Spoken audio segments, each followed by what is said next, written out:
Good morning everyone, কেমন আছো তোমরা সকলে? আশা করছি খুব ভালো আছো। আমার নতুন একটি ভিডিওতে তোমাদের সকলকে জানাই অনেক অনেক স্বাগত আর অনেক অনেক ভালোবাসা। এখন বাজে কিন্তু সকাল 6টা, আমার 6টা থেকে আজকে পড়ানো রয়েছে। তো আমি যাব এখন পড়াতে, আর আমাদের বাড়িতে কিন্তু এখনও কেউই ওঠেনি।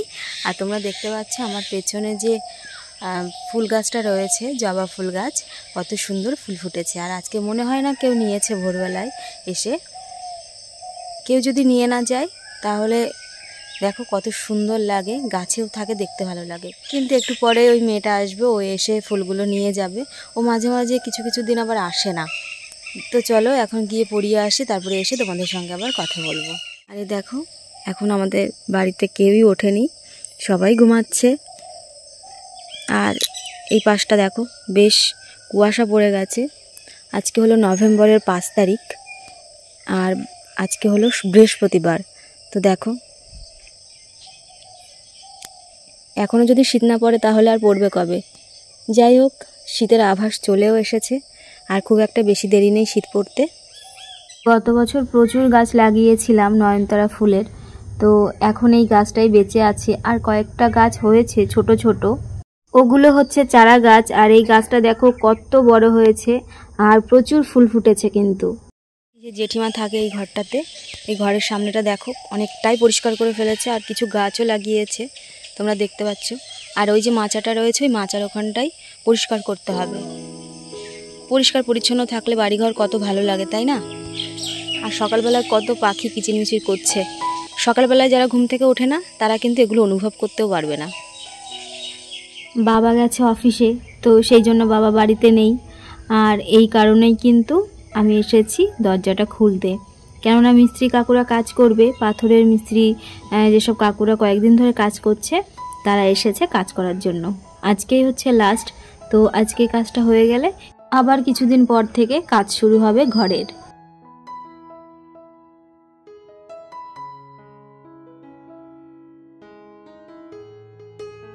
আজ অনেক দিন পরে কিন্তু এই কাকিমা এসেছে এখানে, কেননা ইনি কিন্তু এগুলো বিক্রি করে।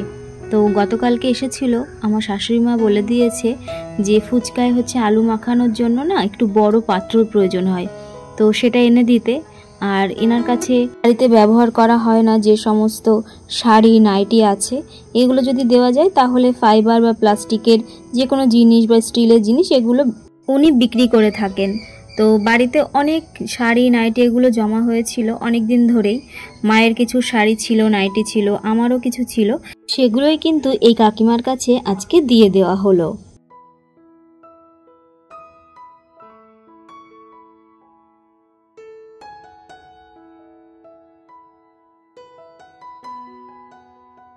মা যে কয়দিন বাড়িতে ছিল না, তখন না উনুনটা ভেঙে গেছিল, আর আমি উনুন সেভাবে ভালো ঠিক করতে পারি না। আমি বাবাকে বলেছিলাম যে আমি চেষ্টা করে দেখি, তো বাবা বললো থাক ওরকমই তুমি রান্না করো, মানে কোনো রকমে যাতে রান্নাটা হয়ে যায়। তারপরে মা এসে কিন্তু উনুনটা ঠিক করে দিয়েছে, আর তোমরা তো দেখতেই পেলে কত সুন্দর হয়ে গেছে উনুনটা। আর মামা শ্বশুরের বাড়ি থেকে কিন্তু এই পুঁই শাক দিদা পাঠিয়ে দিয়েছে, আর পুঁই শাকের মধ্যে যদি একটু কুমড়ো দেওয়া যেত তাহলে খেতে আরও ভালো লাগতো। যাই হোক, ঘরে কিন্তু কুমড়ো ছিল না, সেই জন্য ঘরে যা যা সবজি ছিল তাই দিয়ে কিন্তু এই তরকারিটা রান্না করা হবে। আর আজকে কিন্তু আমার শ্বশুরমশাই বাজার থেকে নিয়ে এসেছে, এই যে দেখতে পাচ্ছ এই মাছগুলি, এগুলি হচ্ছে সমুদ্রের চাদা মাছ। আর এখানে রয়েছে চ্যাং মাছ, এটা হলো আমার দেওরের জন্য। ওকে যেহেতু ডাক্তারবাবু বলেছে যে মশলা ছাড়া তরকারি খেতে, তো সেই জন্য ওর জন্য একটু আলাদা করে তরকারি রান্না করে মা। আমি যেহেতু একটু তরকারিতে তেল বেশি দিয়ে ফেলি, তো সেই জন্য মা বলেছে আমি ওর তরকারিটা রান্না করে দেব। আর দেখো এখন কিন্তু মাছটা কেটে নেওয়া হচ্ছে।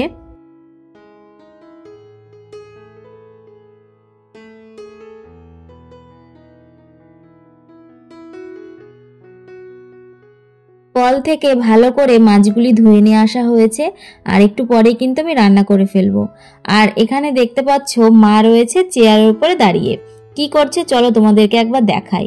আমাদের রান্নাঘরের পেছনে একটা বরবটি গাছ রয়েছে, আর এই বরবটিগুলো আমরা সচরাচর যেগুলো কিনে খেয়ে থাকি ওরকম নয়, এগুলো বেশ মোটা মোটা, আর মাছের তরকারিতে দিলে এত টেস্টি লাগে, ভাজা করলেও কিন্তু বেশ ভালো লাগে।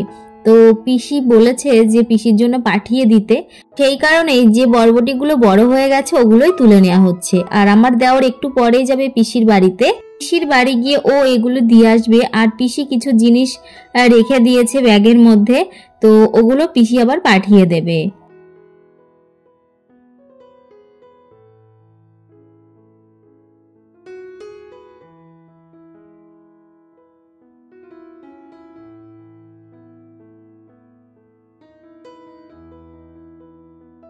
সমুদ্রে যে আমোদি মাছ পাওয়া যায় ওই মাছই কিন্তু আজকে বাবাকে বলা হয়েছিল আনার জন্য, কিন্তু বাবা পায়নি বাজারে গিয়ে। তো কি আনবে সেই জন্য সমুদ্রের চাদা মাছ নিয়ে এসেছে।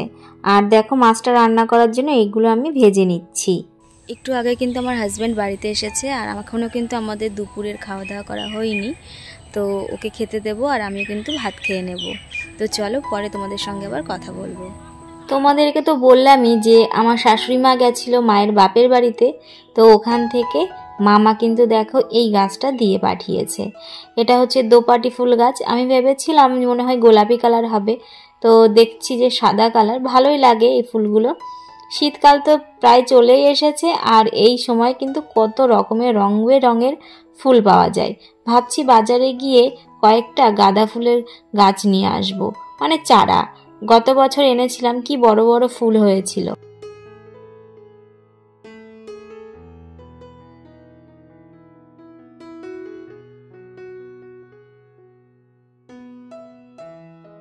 এই যে বিড়ালটাকে তোমরা দেখতে পাচ্ছ, এই বিড়ালটার নাম হলো বুড়ি। বিড়ালটার অবস্থা একসময় এতটাই খারাপ ছিল, কেউ দেখে বলছিল না যে ও বাঁচবে। যাই হোক দেখো বিড়ালটা বেঁচে গেছে। আর এই বিড়ালটা না আমাদের বাড়ি আর পাশের বাড়ি যে দিদি আছে এই দুই বাড়ি দিয়েই থাকে, আর আমরা কিন্তু ওকে খেতে দিই। এখন বাজে ওই বিকাল 4টে, আর আমার শাশুড়ি মা কিন্তু এখন দোকান গোছাচ্ছে, আর বাবাও কিন্তু কাজের থেকে এসে মায়ের সঙ্গে হেল্প করছে, কেননা মায়ের একা একা সম্ভব নয় এত কিছু গোছানো। আর একটা ফুচকার দোকান রেডি করতে অনেকটাই টাইম লাগে, কেননা সব কিছু গুছিয়ে নিয়ে যেতে হবে, আর কিছু ফেলে রেখে গেলে আবার বাড়ি আসতে হবে। আর মা তো বাড়ি ফেরে ওই 8:30 9টা।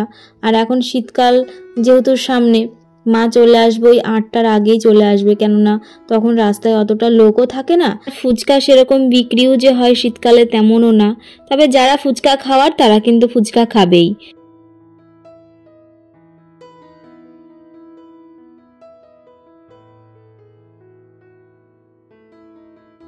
সকালবেলা যখন হাঁড়িতে আলু দেওয়া হয় সিদ্ধ করার জন্য, আলুটা সিদ্ধ হয়ে যাওয়ার পরে বিকালবেলার দিকে লাস্টে হচ্ছে এই লঙ্কা দেওয়া হয়। আর যেদিন বাজার থেকে লঙ্কা আনা হয় না, সেদিন আমাদের গাছের লঙ্কায় তুলে কিন্তু এই ফুচকার কাজে ব্যবহার করা হয়। আর এই দেখো বাবা কিন্তু সব কিছু গুছিয়ে দিচ্ছে, আমি কেটে দিয়েছি সব কিছু। আর বাবাই বেশিরভাগটা করে থাকে মায়ের এই ফুচকার কাজে, আর আমি যতটা পারি চেষ্টা করি করে দেওয়ার। যাই হোক দেখো এখানে রয়েছে শসা, তারপরে ধনেপাতা, সিদ্ধ লঙ্কা আর পেঁয়াজ দেবে পাশে। এগুলো গুছিয়ে তারপরে কিন্তু গাড়িটা রেডি করবে। বেশ কিছুদিন ধরে মা চালু করেছে দই ফুচকা। তো টক দই দিয়ে করে, আবার চাটনি ফুচকাও করে।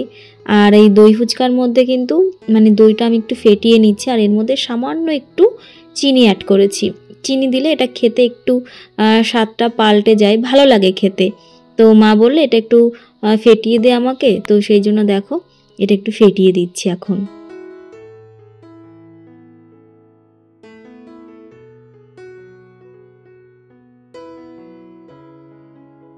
বিকালবেলায় যখন ফুচকার জন্য গাড়িটা রেডি করে তখন না উঠোনে বসেই মা এই আলু ছোলা তারপরে যাবতীয় যা যা কাজকর্ম থাকে এগুলো এখানে বসেই করে, কেননা খোলামেলা জায়গায় না কাজ করতে একটু সুবিধা হয়। যাই হোক দেখো এখন কিন্তু আলুটা মেখে নেবে, আর এখানে বানাচ্ছে চাটনি। চাটনি ফুচকা করার জন্য কিন্তু তেঁতুলের চাটনি করা হয়, আর তেঁতুলের চাটনিতে কিন্তু বেশি করে চিনি দেওয়া হয়, আর তার সঙ্গে বিভিন্ন রকমের মশলা দেয় মা। আর আমাকে এখন একটু দিচ্ছে টেস্ট করার জন্য। তো খেতে কিন্তু ভীষণ টেস্টি হয়েছিল। মায়ের কিন্তু এই সমস্ত কাজগুলো করতে করতে প্রায় স্নান করতে অনেকটাই লেট হয়ে যায়। ওই দোকান নিয়ে যাবে যখন তার কিছুক্ষণ আগে কিন্তু স্নান করে নেয়।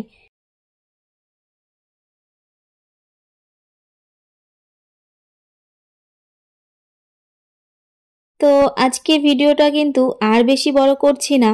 যদি তোমাদের আমার ভিডিওর কোনো কিছু ভালো লেগে থাকে তো প্লিজ তোমরা আমার চ্যানেলটি সাবস্ক্রাইব করো আর আমার পাশে থেকো। দেখা হচ্ছে তোমাদের সঙ্গে পরবর্তী ভিডিওতে। ততক্ষণ ভালো থেকো, সুস্থ থেকো।